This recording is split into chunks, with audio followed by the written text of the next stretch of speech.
Ahoy, and welcome to the Jolly Reader. I'm your host, Captain Book.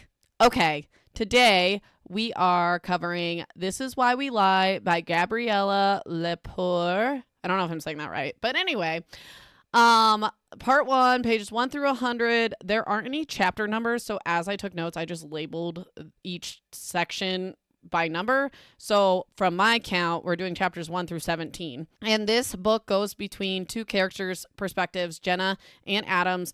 And then also it will start, the writing will be in italics, and then that means it's a backflash.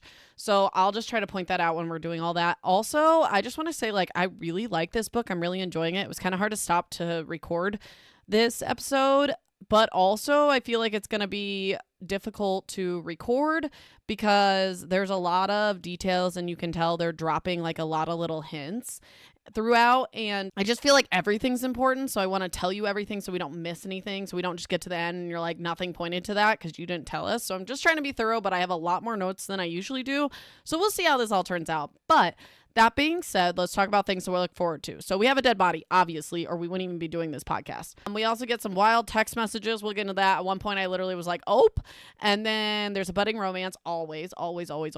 And tons of photos, which aren't super relevant in this section, but will be long term. I'm almost sure of it.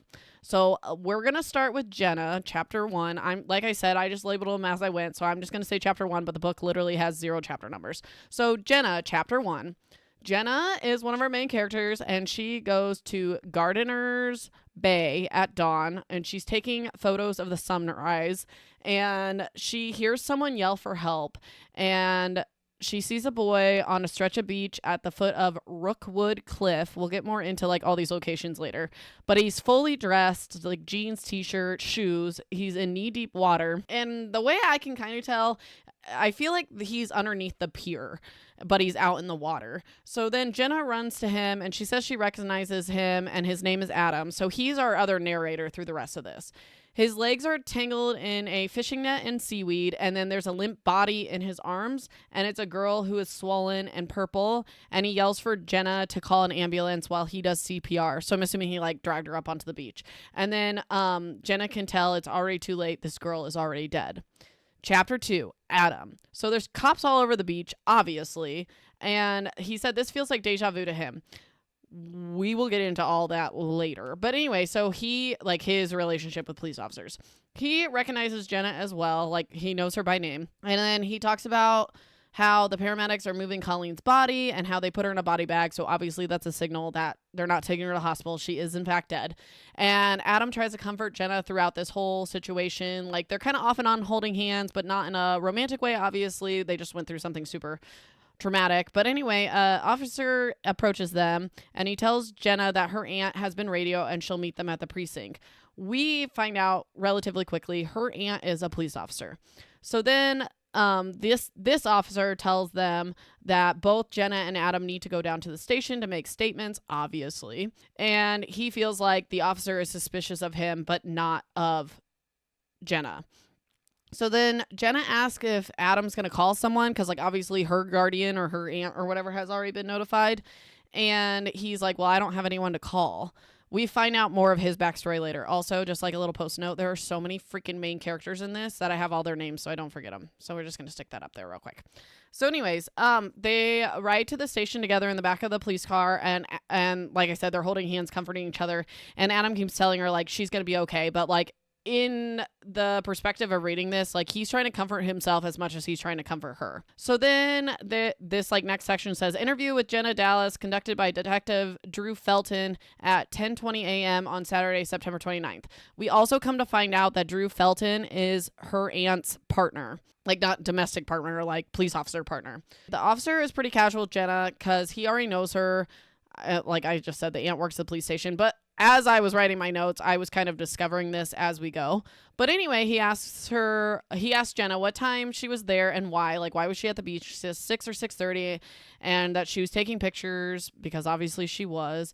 Also, throughout this, it's kind of irritating to me that this officer's like, why were you out so early? 6 o'clock or 6:30 is not that early. I used to work for a coffee place, and I was literally started work at 4:30. Like, it's not that early to be outside taking pictures of sunrise. Like, chill out.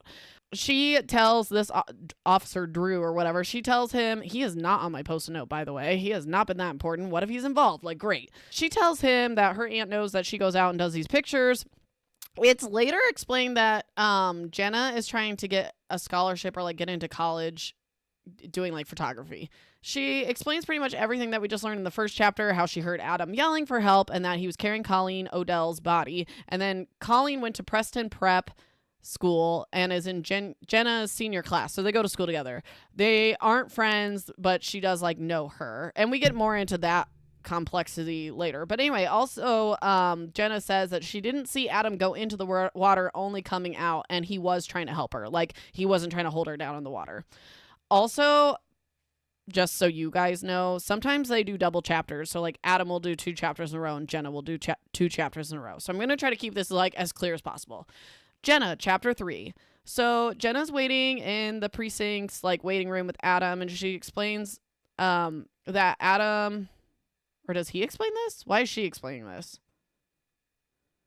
Maybe she explains it to us. That Adam is a rook, like the chess piece rook, which means he's one of the guys from Rookwood boarding school, which is like up the hill from this beach or whatever. So she met him before, but she can't say how she knows him, which is weird because we definitely get into that later. But the boarding school is tucked away from the rest of Gardener's Bay or whatever, like the town they live in. And this boarding school is a grand estate surrounded by acres of forest. The estate was foreclosed on and became a reform school for kids with behavioral problems. And Adam is just apologizing to Jenna for getting her involved in all this. And she comforts him and she's like, it's okay. I was happy to help. Like, it's all good. And he tells her that she should talk to someone about this. Like, I'm assuming a therapist. And he says it helps and it gets better. And she asks, how did he know that? And if he's been through something like this before. And he says, yes. I have theories on what that something is before, but I'm not going to give you that information quite yet until we get there. Then Jenna's aunt, Kate, who's the officer, shows up and asks if Jenna's all right. And she says she's going to take Jenna home. And they both did everything they could, like blah, blah, blah. And Jenna asks Adam if he needs a ride. But Kate's like, no, he needs to stay and be interviewed, give his statement. Jenna like really does not want to leave him on his own, but she knows like she doesn't really have much of a choice. So this next section is interview with Adam Cole, conducted by Detective Drew Felton, 11:15 a.m. on Saturday, September 29th.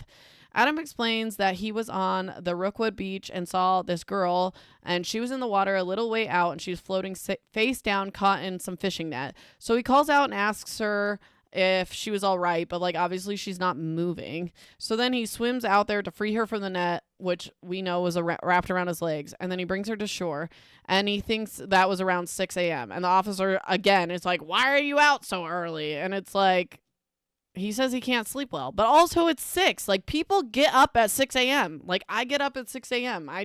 Why? Why is that a whole thing? But anyway, he says that he recognized the girl because he's seen her around and he thinks her name is Colleen. Then he tells the officer how he called out for help and then Jenna came down to help him, but he didn't know Jenna's last name.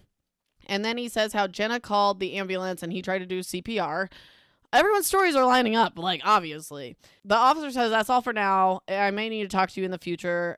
And then ask what Adam's address is. And he says he lives on the Rookwood boarding school campus. And the officer tells Adam he's going to have to pull his records. And Adam's like, obviously, I figured you would. Which we don't exactly know why he's at Rookwood, even at the end of this section. So anyway, Jenna, chapter 4. So Jenna's chapter starts with a news report that says the body of missing schoolgirl Colleen Odell was discovered in the early hours of Saturday morning on Rookwood Beach. Police are treating the death as suspicious and investigating anyone who may be connected with the victim. So Jenna's like watching the news and Kate startles her, and so Jenna pauses the TV, and normally Kate would already be at the precinct by that time, like by the time Jenna wakes up, but she's been pulling all-nighters since Colleen's body was found at this point a week ago. So she says that the details of the reports were leaked, like, and Kate is upset, like the officer's upset. She's like, they should not have this information, like stuff was leaked. So she says that she still doesn't know what they're dealing with, like if it was a murder or an accident or suicide, like they don't know like necessarily, but they don't want to cause like public hysteria. It's murder. We'll get there. But then Jenna straight up goes, was Colleen murdered? And that's not it. Kate says, don't ask me, since like I'm on this investigation, like you can't ask me questions. But like, okay, answer me this though. Like how the frick is, unless this is a small town, but like how is Kate on this investigation? Like how is this not a conflict of interest, considering her niece who lives with her, so she is like her parental guardian, is a potential suspect? I would assume she's a suspect because she helped find the body. Like how is this allowed? But anyway, so we get into some of Jenna's backstory, why she lives with Kate. So Jenna's mom left her with Kate when Kate was in her 30s. I don't know how old Kate is now, but I think Jenna's been with her for 3 years. I think it says that later on. But Jenna's mom left her to go when her, like, I guess the mom had a travel blog that took off. So now she like goes over all over the world, and she's like some carefree hippie. And Jenna's dad was just a one line scribbled in her mom's journal. Savage. So Kate's partner, Drew, calls. Kate has to head up to the station and said she might be home late. And she gives Jenna money for takeout. And then Jenna tells us that Kate doesn't have to say anything, that she knows that this was murder. So then we get Gardner's Bay Daily Press, Saturday, October 6th. Article written by Adriana Montana. Don't know who that is, but this says to read page 26, which I have conveniently marked. And I just missed the book when I put my hand down. So let's just read it in typical dramatic fashion. So this was Saturday, October 6th. 17-year-old schoolgirl Colleen Odell was found unconscious off the coast of Rookwood Beach in the early hours of Saturday, September 29th. Police responded to a report of an unresponsive female and arrived approximately 6:40 a.m. Odell was pronounced dead at the scene. Following reports of the death, a source who cannot be named for legal reasons said, in part, quote unquote, I saw Colleen fighting with her friend at lunch that day. I don't know what happened after because I went straight to class, but it was intense, total toxic friendship, end quote. Although Gardner's Bay Police Department declined to comment at this time, it is understood that the death is being investigated and treating as suspicious. Christine Gordon, the principal at Preston Preparatory School for Girls, where Odell attended, said, this is devastating for the Gardner Bay community. Our thoughts are with Colleen's family, and we hope their privacy can be respected. We will be providing ongoing support for our students during this difficult time. So then it goes on to like text messages between Jenna and her bestie Holly, which we'll get like a lot more of Holly throughout. But Holly's upset because she is the one that got in the fight with Colleen before she died in the cafeteria. And we talk about that like a lot more. But Jenna asked to meet Holly in a cafe in about an hour. So then we get to Jenna's chapter. Jenna, chapter 5. So she talks about how she transferred to Preston Prep her freshman year and has been Holly's friend ever since she's been there. And they're like ride or die for each other, which is like kind of sus. But anyway, is this going to be like, what was that? Was that girl in the picture? We're going to be the friend. She had some burner phone, some boyfriend. I think so. But Kate and Holly's mom used to set up play dates for them whenever Jenna and her mom would visit, so she already knew Holly when she moved here. So then they meet up at this cafe, and Holly's asking if everyone at school is gossiping about yesterday and about her fight with Colleen. And Jenna lies. She's like, no, like, you're good, but obviously it's high school. Everyone is. And this is the first time Holly's ever ditched school, and the principal said she could take a time off if she needed, but she's like a straight A student, up for valedictorianship. And she's like, everyone thinks I killed Colleen. And Jenna tries to come to her and say, like, no, they don't. And Holly says, like, the police have questioned me. Like, why else would they be doing that? And she says that it was Kate that interviewed her and came to her house. And Kate suggested that Holly deletes her social media because people keep trolling her. And then Holly goes on to talk about how her and Colleen just had one stupid fight, but it was very public in the cafeteria. So according to Holly, Colleen had hooked up with some guy that Holly had been texting, which we don't know who that guy is, but I have my suspicions. So anyway, Holly may have yelled out during this fight, I will kill you. Not a good look for friend Holly, but also not something a murderer says before they actually do it. So that's neither here nor there. But Holly also tells us that she heard the news that Colleen had marks on her throat, like bruises, like she was strangled. Very important. That comes up a couple times. Jenna tells us a familiar group of girls strut into the cafeteria. So we have 3 girls. They're like the plastics from Mean Girls. Why did that take me forever? Okay. So we have Serena, we have Brianna, and we have Imogen. So if I could just like briefly describe all of them so we don't get confused. So Serena used to be like part of Holly and Jenna's like trio, but she's like popular now. We'll get into that. And then, well, like that's my next note, but who cares? Brianna's kind of like, she's more like Gretchen Wieners. She's like more quiet, not quiet, but she's like, she doesn't involve herself as much, but she just kind of like, she has these like kind of quick one-line things that I like. And then Imogen's like kind of airhead. I'm just being honest. They're not real people. I'm allowed to say that. But anyway, Jenna explains that Serena, Holly, and herself used to be a trio, and at some point at the end of junior year and senior homecoming, Imogen and Brianna replaced them. So they have their little squad. Serena got more popular because she became the captain of the cheer squad and was dating Max from Rookwood, which we'll get into him more, and was going to Rookwood parties. Brianna and Imogen were among the many people who posted the now famous photo of Holly and Colleen fighting mid-cafeteria. And back to this cafe. So these girls walk up to Holly and Jenna and they make awkward conversation, but then Brianna tells them that they're going to a Rookwood because there's a cabin and a party tonight. And Holly and Jenna are surprised, like, Colleen just died like a week ago. Why are we going up here to party? And we come to find out that's like the last place, like, Colleen was at a party the night she died, like at Rookwood. But anyway, they say they're safe because they'll be there with the guys. Okay, I'll take the bear. Like, what are we talking about here? I'm safe with a bunch of guys that are in a reform school and a girl was just murdered. Yeah, pass. But anyway, Serena says, oh, we would have invited you, but I didn't think it was a good idea that you guys come tonight because with everything with Colleen, blah, blah, blah. And she says, not that we think you did anything, Holly, but like people are talking about it.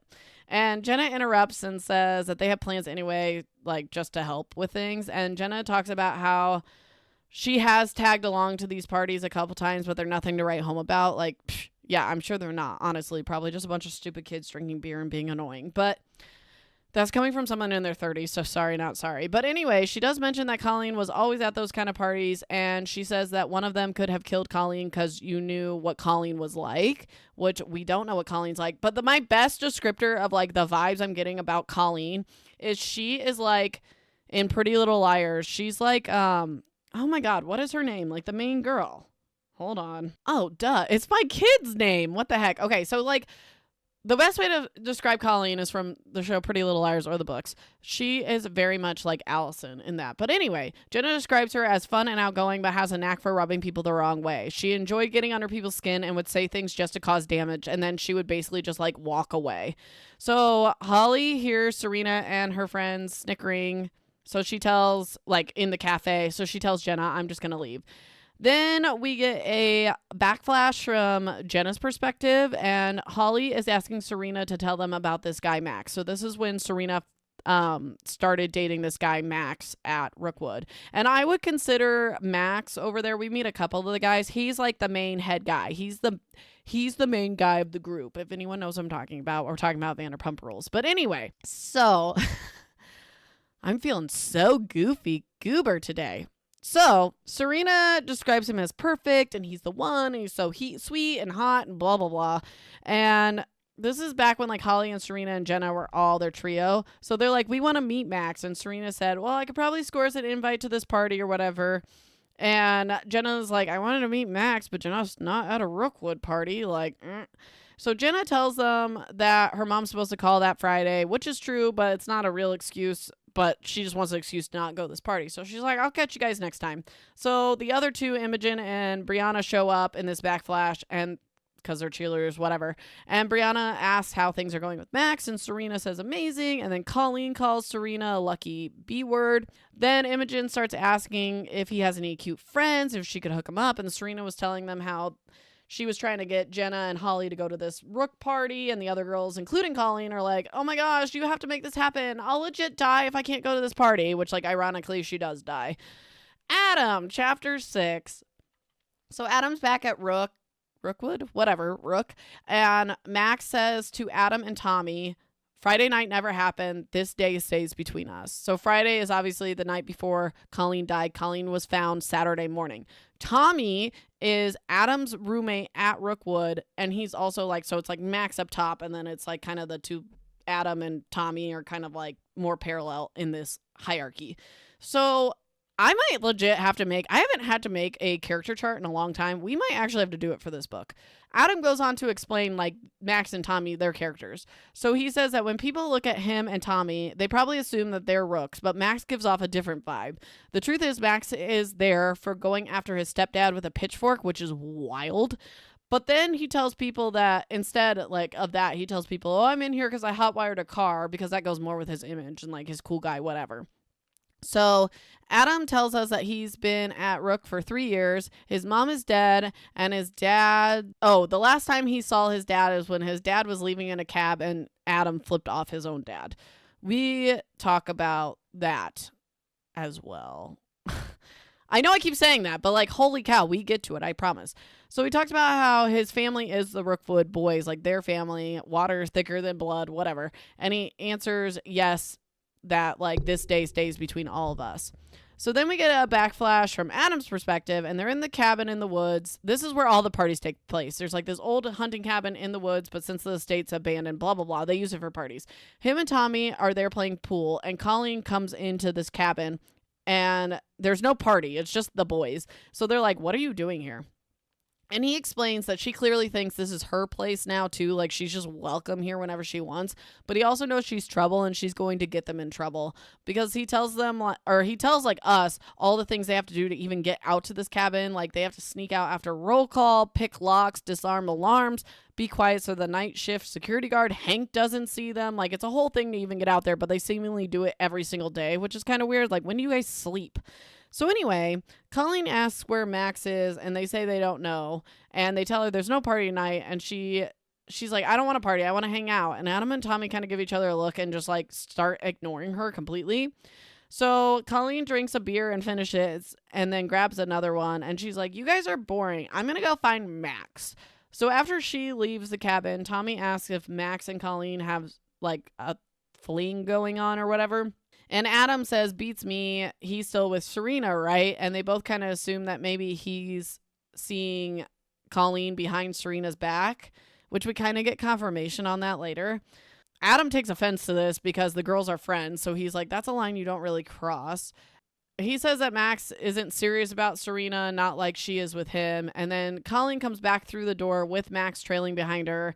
And he's saying, wait, just listen, please, or whatever. I don't know, but I feel like she's probably, like, I could see her blackmailing Max. Like, I'm going to tell Serena that we hooked up if you don't blah, blah, blah. And we'll find out why Max does not want to lose Serena. So Jenna, chapter 7. Jenna goes back to Rookwood Beach where they found Colleen a week prior. She walks down towards the water and sees Adam there. So they're, like, under this pier that they found her. And they have this awkward conversation. And he says how he should have done more. And Jenna's like, you couldn't have done more. She was already gone when you got her out of the water. And they hug. And then he pulls away. And he does tell her, he's like, we can always talk. Like, if you ever need someone to talk, you can take my number. And this surprises Jenna. And she gives him his phone number. Blah, blah, blah. I also kind of feel like if it's a reform school, like, I feel like they shouldn't have access to phones, maybe. Also, like, depending on what they did. I don't know. I've never been to reform school, nor do I know someone.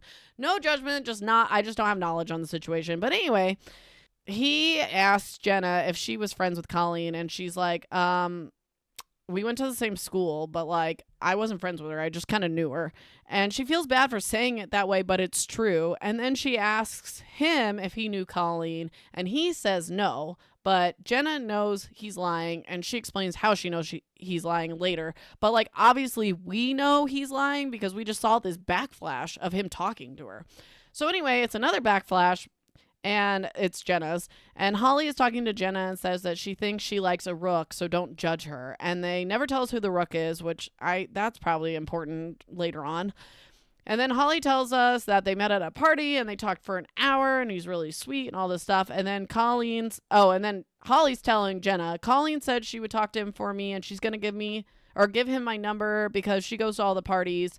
And Jenna's weary of this. Like, you really trust Colleen? And Holly's like, I don't really, but like she has an in with Rook boys or whatever. And Jenna's like, well, why don't you ask Serena, because she also has an in with Rook boys because she's dating Max. And Holly's like, no, Serena is so possessive, she wants to be the only one dating a Rook. And Jen's just like, Colleen's gonna screw this up, Holly, like for real. I need to breathe. We're like a half hour in. I feel like I'm not halfway though. Holy cow. Okay.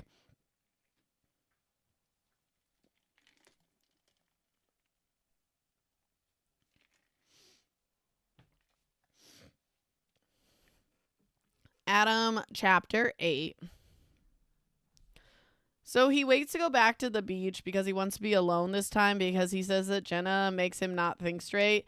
It's pretty clear throughout the book that he has like some sort of romantic feelings towards Jenna, but we'll get into that later. So then Adam takes off his shirt and gets into the cold water and he swims out and looks up and says, so he's looking up at Rookwood Cliff. I don't know how far out this is into the water, but he kind of says to us, as he's looking up at this cliff, if Colleen had fallen from Rookwood Cliff, she'd hit the water hard, but probably not hard enough to kill her. She would have been in a ton of pain, and the tide could have pulled her under, but the tide would not have left finger marks around her neck, which Adam saw when he tried to rescue her, so obviously foul play. Then he goes into a backflash from the first time he met Jenna.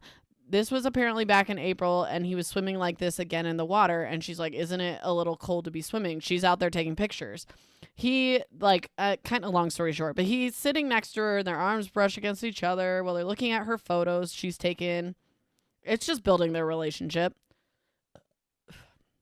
So then Jenna talks about how I kind of talked about in the beginning, how she's trying to get a full scholarship and her mom's travel blog thing, and how she lives with her aunt. Oh my goodness. Adam asks if she lives nearby, and she says, yeah, kind of. And then he doesn't want to tell her he's a Rook, so he says, yeah, I kind of, live nearby. And then they exchange names, and then we're out of the backflash. So it's just like how they initially met. So in real time, Adam heads back to Rookwood where there's already a party, and he can see through the window, and he's annoyed that Serena and the Preston girls, so I would assume that means Brianna and Imogen, are there because her friend literally died just a week ago. And he says Max is there with Serena and that one of her friends is talking to Tommy in the shadows in the back corner and hands him a bill. I reread that 3 times. I don't know what that means. Why is she handing him a bill? Money? A bill? Or is she handing him a piece of paper saying you owe me? That was such an odd thing, and I feel like I'm missing something. So please leave a comment if I'm an idiot and I don't understand. So anyway, Adam decides not to go inside. He goes out into the woods where he has a car hidden that he found in a junkyard and then fixed it up over the summer. So that's his way to leave town, I guess. But anyway, he talks about how when he got to Rookwood, he was diagnosed with anger issues, but he knows he doesn't have angry issues. He was just angry when he first got there and that the system basically failed him. When does it not fail people? Anyway, he drives out to a farmland and we get some backstory. So he is looking out onto this farmland, and this is where he used to live. He grew up here with his mom and dad, and there were good times and they were happy. But then he said his dad left. We don't know why. And his mom got thinner and lost control, which I'm assuming she was either an alcoholic or a drug addict, but it doesn't directly say that. And then his dad shows back up after the mom dies and claimed the farmhouse, the farmland as his own and tried to be a parent, but Adam's not having that, obviously. So then Adam tells us that his dad is inside there now with his new family, his new wife who has a child, so his step sibling or whatever. And he said he's seen them playing in the field like he used to do, and he wonders if they ever talk about him or even knows that he exists. Probably not. So then he thinks about his mom, and he thinks about Tommy and this brotherhood he's created when he had nothing left. Then he tells us something bad is coming and he can feel it, but he's going to have to stop at this time. So I'm assuming his interaction with the police that he mentions in the first chapter is probably when his mom died, which we don't know exactly how she died, but like if she overdosed or something, or I could have helped her sooner. Like this is his redemption arc for not being able to save his mom, even though it was likely out of his control. Jenna, chapter 9. So Holly's full name is said, Holly Brathwaite. I don't know. It's a long name with a lot of vowels. So then Jenna's aunt says this name over the phone, but Jenna's overhearing it. And Kate, Jenna's aunt's talking to her partner and says her partner thinks that Holly might be guilty because of the fight, but Jenna's aunt's like not convinced. And Kate wants to look over the statements made by the Rookwood students, and she lists Max and Tommy. And then I don't know if she says Adam's name, honestly, but she says there's red flags because Colleen was spending a lot of time with them. And then Kate ends the call, and Jenna's like, oh, I wasn't I wasn't eavesdropping. Dropping eaves? I wasn't dropping eaves. Hi, how are you doing or whatever? And she's like, are there any leads? And Kate doesn't answer. And then Jenna's like, you can't possibly think Holly was part of this. And Kate doesn't answer, obviously, because of her police-ness. And then Jenna says to us, like, Holly's not a murderer. I just hope for Holly's sake the police never find those text messages. They do. They find them in this section. It's wild.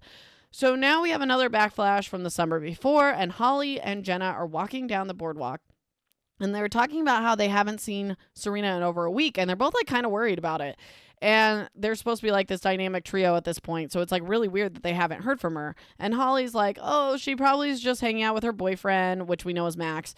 And like Jenna's still worried about it. So then on the boardwalk, they see Imogen and Brianna from a distance, and they start walking over to Holly and Jenna. There's so many names. So Brianna gives them both kind of a half smile, but doesn't really participate in the conversation until later. And Jenna asks if either of them have seen or heard from Serena lately. And Imogen's like, no, how come? And Jenna's like, no reason. I'm sure she's just spending time with Max or whatever.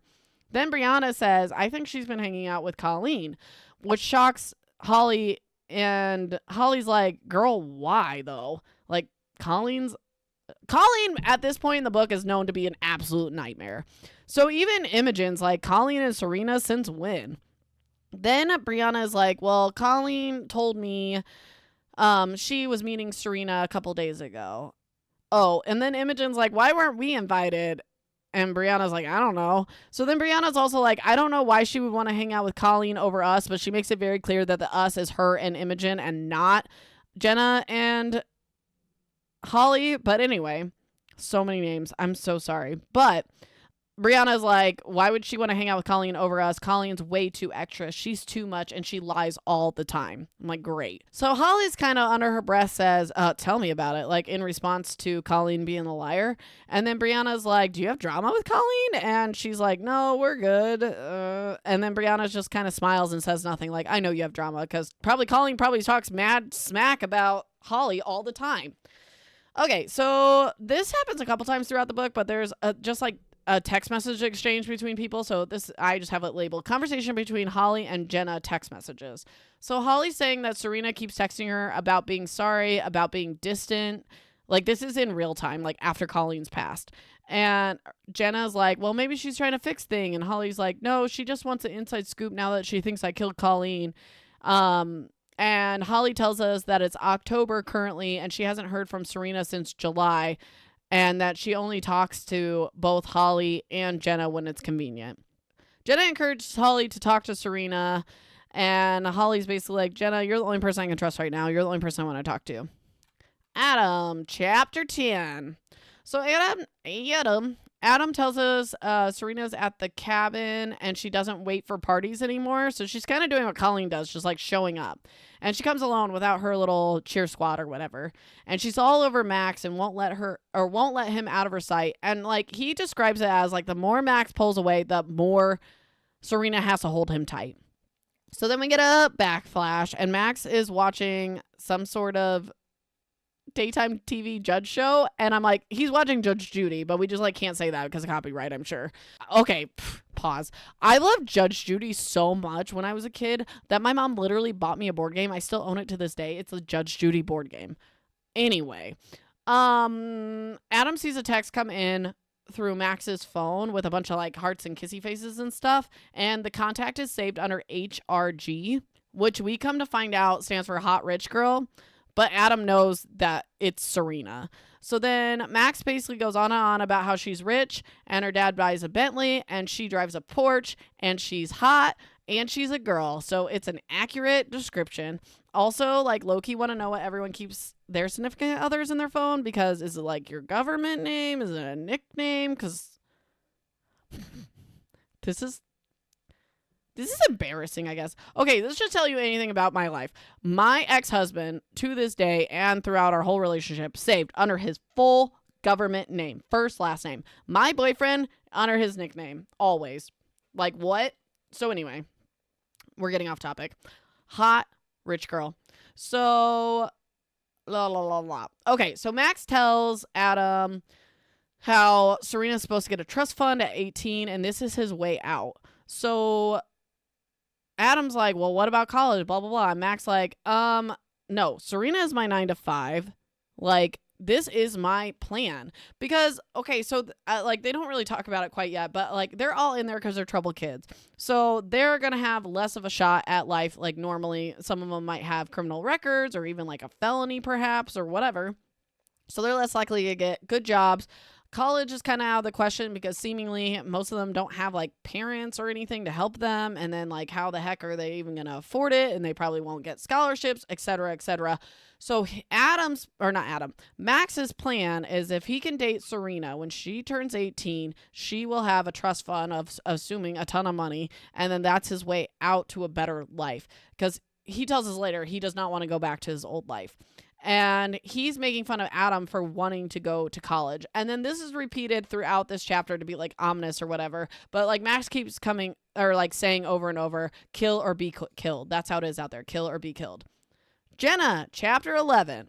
So Jenna talks to Holly on the phone, and it's kind of boring actually. But Jenna offers to come over for a movie night, and Holly's like, no. And is kind of avoiding her. And then Holly tells Jenna that she's supposed to go to the police station in the morning for questioning, so that's why she doesn't want to hang out. And then Holly's like, oh, my mom needs me, and Jenna's like, I didn't hear her mom, but like I get it. So they get off the call like amicably, but it's like very awkward. And then Kate comes into Jenna's room and is like, I gotta talk to you. It's not good. Sorry, there's no easy way to say this, but some text message transcripts have been handed in as evidence in Colleen's case, and the texts were sent from Holly's number. And Jenna tells us, like, this is what I was afraid of, because she obviously mentions that earlier.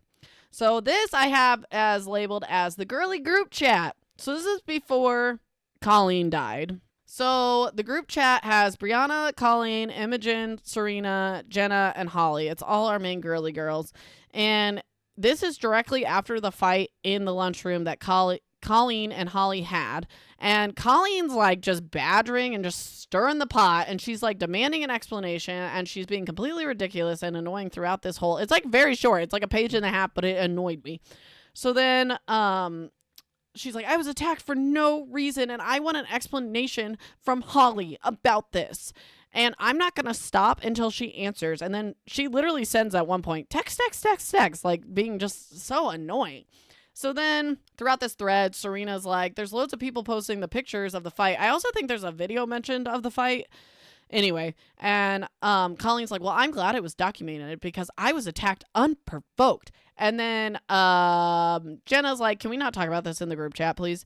And Colleen's like, well, I'm just going to keep going until Holly answers or removes herself from my group chat. and Colleen adds, she's like, none of us even like Holly anyway. So then Big Box Holly comes in with one text message. Slam. She says, get over yourself, Colleen. You're the one that none of us like. Do us all a favor and go kill yourself. And then it just says Holly left the group. Like, wild. Okay, we're going to pause on this for just a second. Okay, so I don't want to dismiss suicidal thoughts, suicidal hotline. I can put the number in the show notes, but that's not what we're talking about here. This is crazy, though, to like just go tell someone, say this. And I was actually talking to my boyfriend about this last night. I grew up in the early 2000s, I was in school, like in high school in the early 2000s. We said this way too much to our friends, and we lost a lot of friends that way. So this is like, I don't know. I feel like in 2025, this is just an absolute unhinged thing to say. I don't know when this book was written, but I'm assuming in the last like 5 years. Unhinged. Also, I want to note that there's no way Colleen went through with that because she likes herself way too much to go kill herself. Sorry, not sorry. So then, okay, so anyway, just go kill yourself, leaves the group. Crazy. Okay, Adam, chapter 12. So Tommy, who's Adam's roommate, is like freaking out because the cops were at the school questioning him, and he thinks that they questioned Max as well because they saw the police talking to the principal, and then Max got called down, blah, blah, blah. And Adam's telling him, like, don't worry about it. We just need to coast through all this, act normal. He said they're probably just here because her friends, like Colleen's friends, probably told her or told them that she comes up to these parties. So obviously they're going to investigate people that go to these parties, blah, blah, blah. And then Tommy's like telling us, well, the only thing I told the cops was that Max is dating her friend Serena. Like, that's it. I didn't snitch. That's a fact. So Tommy says, we're all going to go down for this and we'll be their scapegoats. I just know it. Like, who's scapegoats, though? Please elaborate, Mr. Tommy. So then Adam just like, calm down. We'll get through this. We'll go to college, second chances, all that. Tommy says, like, guys like us don't get second chances. Like, this is our second chance. Like, we don't get thirds. So then we have a backflash again. This is like a very short version of what happens, but Adam walks into the principal's office and is asking her about getting scholarships, and he's like very nervous about it because he thinks he's not good enough. It's like a whole range of emotions for him, and he thinks it's just not something meant for him. So then the principal says, like, yeah, definitely we can look into that. You're really good at school. You're really good at math. Like, what do you want to be in the future? And Adam says that he wants to become a lawyer because he thinks he can make something of himself and turn things around. So then we get Adam and Max's text messages. Adam tells him that Tommy said the cops were there and asks if he got interviewed as well. And Max is like, yeah, I did. Did Tommy drop my name? He better not have. And then he's like, no, you didn't say your name. And he's like, good. And he's all like aggressive about it. But we know Tommy did drop his name, but not in that kind of way. Like, whatever, who cares? So then he says, like, you boys need to chill. Like, Max is saying this. You guys need to chill. They can't pin anything on us without proof. Tell Tommy to keep his mouth shut. He's going to screw this up for all of us. I have theories about this at the end. Adam types out this whole text message coming clean about everything to Jenna, but then he tosses his phone aside, doesn't send it, and starts crying because he knows he'll never be able to send that message. He says it's not because it's about himself anymore. It's not his truth to tell. Then we have a backflash of where him, Tommy, and Max are all playing pool at the hunting cabin. And they're doing this like truth or dare thing. So like if you miss a shot playing pool, they ask you a question, you have to tell the truth. Adam makes his shot and then Max changes the rules and is like, you still have to answer a question. So it just kind of goes in to show like the dynamic of like the rules constantly change and it is Max's game to be played. Like we listen to him, even though we agreed to something else. So Max asks Adam, what's the worst thing you've ever done? And Adam says he busted up his dad's Jeep when he was a kid. But Max is like, oh, I know that's BS. Like, you had to have done something worse. And Max is described as getting more and more drunk, and he's missed a shot. So then Adam asks him the same question, what's the worst thing you've ever done? And Max says, I killed a guy. And then they're kind of like all taken aback. And then Max is like, if you can lie, I can lie too. And Adam's like, I wasn't lying, even though he was. He tells us that like in his head. And Max is like, neither was I. So then it's Tommy's turn and he misses or whatever. Max decides to ask a question regardless because he doesn't have boundaries for people's personal space, but whatever. It's just like some question like, would you rather go for this girl or that girl? This hot tattooed girl or the girl that works at the grocery store or whatever? And Tommy's like, none, they're not my type. And the way it came off is like, is Tommy into men?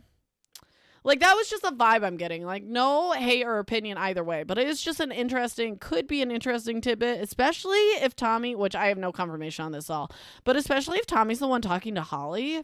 I don't know. That would just be like a very interesting situation. But anyway, after being bullied, Tommy answers a question. I think he says the tattoo girl, whatever. So then Tommy asks Max, are you as into Serena as she is into you? And Max doesn't really answer. So they're like, okay, so that's a no. And then Tommy says, what about the other girl you've been texting? And Max is like kind of dodging the questions, whatever. And Tommy's like, oh, are you in love with this other girl? And he's like, that's a stupid question. Like, Max is all defensive. And then he's like, who is she? And he doesn't really say anything. And then Tommy goes home or goes back to the dorms or whatever. And this leaves Max and Adam alone. And they're both pretty drunk at this point from Adam's perspective. And then Max says, I don't love Serena, just like kind of out of the blue, but I do like her and she's cool. And Adam is getting like kind of aggressive in this part. And I didn't mention this in earlier chapters, but like Adam describes Max as like kind of cool and confident, but he's seen him angry, and that is a scary thing. This man abuses women, period. But anyway, Adam's like, oh, so you're just like in it for the money? And Max is like, no, I told you I like her and I think she's cool. It's not just that. I just need to get out of here. I can't go back to my old life. So then he talks about how, like very briefly, how his folks and his brother are full on addicts. So he just like does not want to go back to that. And Adam still calls him out for using Serena, and Max starts getting upset and it's like, I told you, you don't understand. And they just kind of like stop talking about it. And then later Adam says, you know, that whole thing I told you about the Jeep, that's not the worst thing I've ever done, obviously. But we don't find out what that is this section. Sorry, kids. Jenna, chapter 14. So Jenna texts Serena and asks if she showed the police the group chat, the one after Holly and Colleen got in the fight. Basically the one where Holly tells Colleen to go kill herself.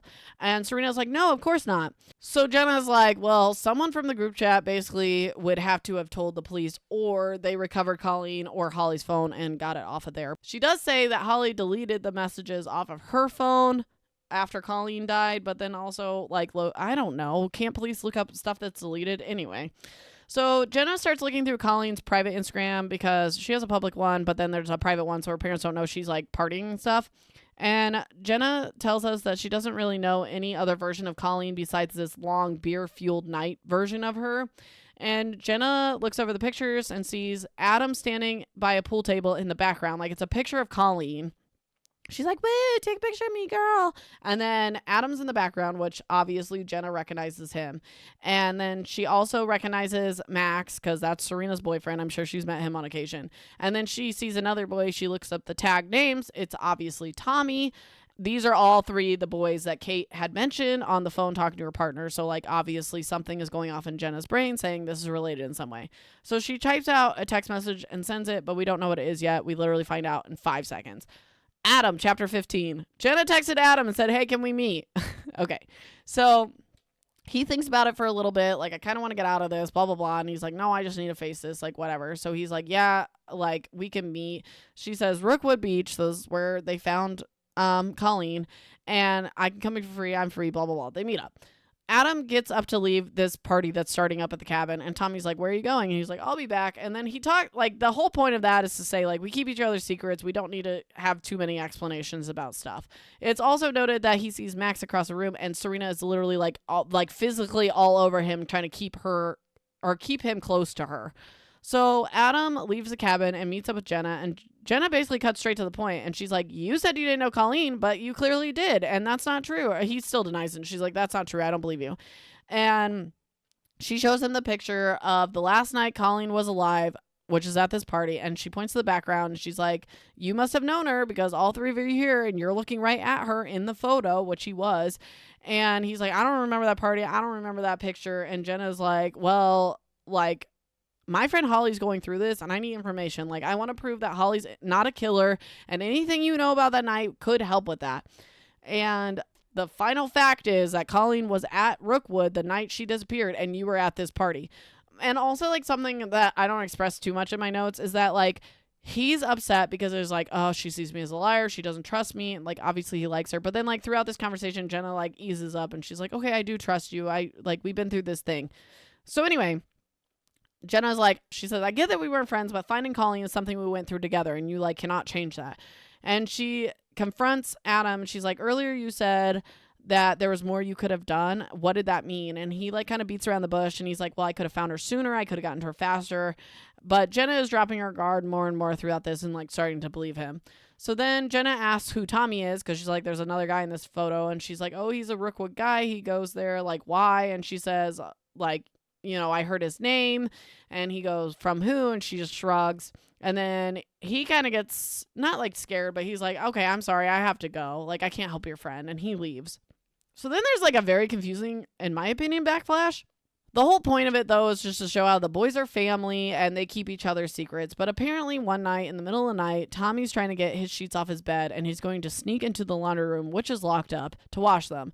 And Adam wakes up and is like, what are you doing? And Tommy's like, I spilled water. And Adam helps him get stuff into the laundry room and picks the lock for him. But I feel like it's implying that maybe Tommy like peed the bed.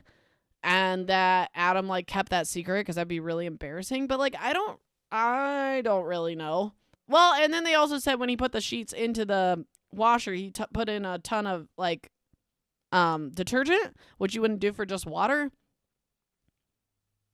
I think it's pee. I don't know. So anyway, the backflash ends, but he's saying like pretty much that Tommy's good at keeping secrets and so am I, like being Adam. So then there's a memorial reminder. Read page 91. Book's right in front of me. So, okay, 2 students from Preston Preparatory School. Subject memorial reminder. To all students following the tragic passing of senior Colleen Odell, we will be holding a memorial in the main hall at 12:30 p.m. this afternoon, Monday, October 8th. All classes will be canceled today to resume as normal on Tuesday, October 9th. As was the case last week, our grief counselor, Dr. Emily Patterson, will be on site and taking appointments between the hours of 9 a.m. and 3 p.m. Please contact reception X201 to reserve a slot. As mentioned in our preliminary email last week, today will be a chance for all students, parents, staff, and alumni to join together in memorial of our friend Colleen. Kindest regards, Kristen Gordon, principal of Preparatory Prep School for Girls. That was so hard to read. I'm over it. Jenna, chapter 16. So Jenna was telling us that she needs to work on her portfolio for college, like the photos, but she hasn't even looked at the pictures she took the day that they found Colleen. And I think down the road that these photos are going to be important. Like she's taking pictures of birds and the sunrise and whatever. So maybe there's something in the background of one of these photos. Like she's going to see something. That's what I think. That's just a theory. Then she talks about how her mom bought her camera before she left. Like that was the first thing the mom bought when she had money. And it's like the way she stays connected to her mom. And she's looking through the photos because she usually does nature photos. But like when she first started, she'd take pictures of people. So she finds a picture from a Rookwood party in early summer around the time Serena first started dating Max. And there's a picture of Adam like close up, like he's looking at the camera, and she describes his expression as hopelessness. We get a backflash here in a minute of this party. Then she talks about the pictures of Colleen again, and she like describes her like literally as just a drunk, like makeup kind of smeared and I'm partying, like in my short skirt, I'm being annoying. And Jenna she just says like, I knew the outside of her. I did not know the shower. Like I only knew the shallow parts of her. I didn't know anything deeper than that. And she ends her chapter saying, there's much more to see in the smaller details. I just need to look closer. I know it, which goes into what I was saying. Adam, chapter 17. So we get a full-blown backflash, basically, of Jenna taking the picture of Colleen at the party that we just talked about. So he says that Colleen was wasted and she's hanging all over Max, and he knows how this will go because it's how it's gone in the past. She'll get more and more drunk and she'll keep hanging all over him, and he'll say, oh, they're just friends and it's no big deal. I'm not really sure like where Serena is during all this, like, because even Adam says like Serena wouldn't see it that way, wouldn't see it as you guys are just friends, but there's no mention of her being like at this party and being annoyed with it. But anyway, he sees Jenna at this party and sits down with her because they had met on the beach, obviously, in that earlier backflash. And he's like, well, now she knows I'm a rook because we're at this party or whatever. And they both talk about how they both didn't say what schools they were from because they didn't want the other one judging them. And they're like, I would never judge you. Well, character building, relationship, whatever. And It's pointed out that Colleen is dancing on a pool table at this point, which would be so annoying. Like, it's to the point where, like, people stop playing pool because they're so annoyed with it. But anyway, at this point, Adam asks Jenna if her and Colleen are friends, and she's like, we go to school together, which, okay, this is strange to me. Sorry, this is just occurring to me. So he asks if they're friends. She's like, no, we just go to school together. But when he sees her, when Adam sees Jenna on the beach the day Colleen's body is found, he asks Jenna, did you know her? Did you know Colleen? He's already had this conversation with her. He knows that they go to school together. Why are they? And what the heck? Jenna's like, you lied. You know Colleen. Obviously, they're at a party with her. Like now, like in this backflash before they find her body. I'm confused. Okay, anyway. So then, Jenna goes into her old college portfolio thing about how she takes pictures of people, blah, blah, blah. And he's like, pictures of people like Colleen. And she's like, no, pictures like people like you. And then he gets all awkward, blah, blah, blah. And then he explains again how super strict the school is and how hard it is to get out to the cabin, all the things I listed previously. And then he says how the Rooks are like family and they're not just his friends or whatever. This is just all building up to him having to keep whatever secret, obviously. So then we have a text message between Jenna and Holly. Jenna is telling Holly that she thinks that Holly should go to the memorial. Holly doesn't want to go because she doesn't want to get hated on for taking Colleen's day, and like obviously they got in this fight and blah blah blah. And Jenna's like, I think you should go, unbeknownst, we don't know if she goes or not. And Holly thanks Jenna for sticking with her, and Jenna's like, always. And that's how we end this section. Like I said, I really super enjoy reading this book, but it's kind of hard to express on the podcast because there's like all these minor details that are I know they're all going to come back and we're going to get to the end and be like, holy crap, all this stuff makes sense. So let's get to lingering questions / theories. Okay. So is Holly as innocent as she seems? Because they're making it very over the top. Sure. Like Jenna is sure that Holly could not have had any part of this. She could not have done this. But I feel like that makes it way too obvious. Also, we have the note that Holly was talking to a Rook boy. So if this Rook boy is Max or Tommy, there is a chance that she wouldn't know about this. Also, there is a very big chance that Holly was at this party that night. That Colleen died. I'm assuming she died that night. Whatever. The last party Colleen was at, Holly was definitely at, and Jenna definitely wasn't at. So that makes me feel like Holly is more involved than we're being told. Max is definitely involved. Whether he's involved with this situation, specifically, maybe he didn't exactly do anything. He's a nightmare. He is someone that will abuse his wife, period. And if I'm voting for anyone that choked her out, it's him. Tommy, I think, is involved against his own will. He witnessed something and he doesn't want to be a part of it. Serena wishes she was involved, but I'm going to go ahead and assume she was not there that night at that party because she would have, I don't know. They don't really talk about it, but I just think she wasn't there. I think I'm getting the feeling that it was a Max and Colleen kind of flirty party or whatever. And maybe Holly saw that happen and got mad about it. Who knows? And then the other two airheads, Brianna and Imogen, I don't think they know what's going on. I think they have their assumptions and they have their feelings, but I don't think they actually know any details. But my current running theory is that Colleen was super drunk like she usually is, and maybe she was yelling at Max or trying to blackmail him or threaten him or confront him in some sort of way. And I mean, obviously she was choked at some point. Whatever, we'll get to that. But I think she drunkenly fell off the cliff into the water. But then that makes me wonder, did Adam drive down there to get her out of the water? Why was he, how did he know where to go and why? He probably, well, but then he says if she had fallen off the cliff. So maybe he did just find her by chance. I really don't know. But also she was wrapped in that netting, which is weird. But anyway, if you want to give me feedback, you can always leave a comment. No spoilers, please. So in closing, thank you for listening. You can find me on Instagram, Facebook, TikTok, and YouTube.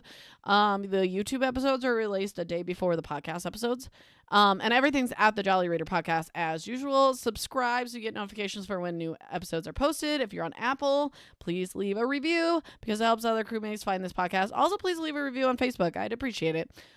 Share with everyone you know. That's great. There's a donate button in the link in the show notes. That just helps me buy more books. Also, love people have messaged me and posted like book requests.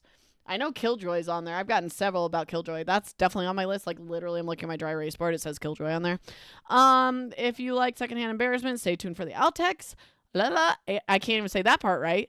And I will talk to you next time for part 2 of This Is Why We Lie. And until we sail again, this has been the Jolly Reader. Bon voyage.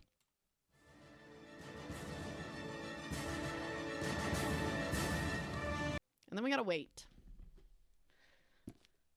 Hey, you made it to the outtakes. Let's do it. Okay, I had to turn down the actual podcast one a little bit. Okay, sorry, lovelies. Oh, okay, sorry, I have responsibilities too. Okay, so he's a rook. So then Kate's partner, Drew, calls her and says, oh, that's silly. I wrote a silly note. We're not going to talk about that. It just says, I put his whole name because I'm sure he'll be relevant at some time, but now going back, I already talked about him. That can go in the outtakes. So anyway, but anyway, Adam goes on to explain Max and Tommy. He says that when people look at him, what? Oh, so Holly's kind of under arrest. What? That's not right. That's what my note says, but that's not true.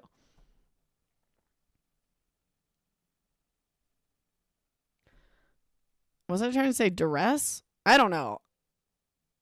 Holly's kind of upset about this and under my breath. Okay, shut up. Everyone restart. Adam, chapter 13. So Adam talks about that's weird. But she does say that Jenna, not Jenna, Holly, I am Allie, and you were listening to my mom.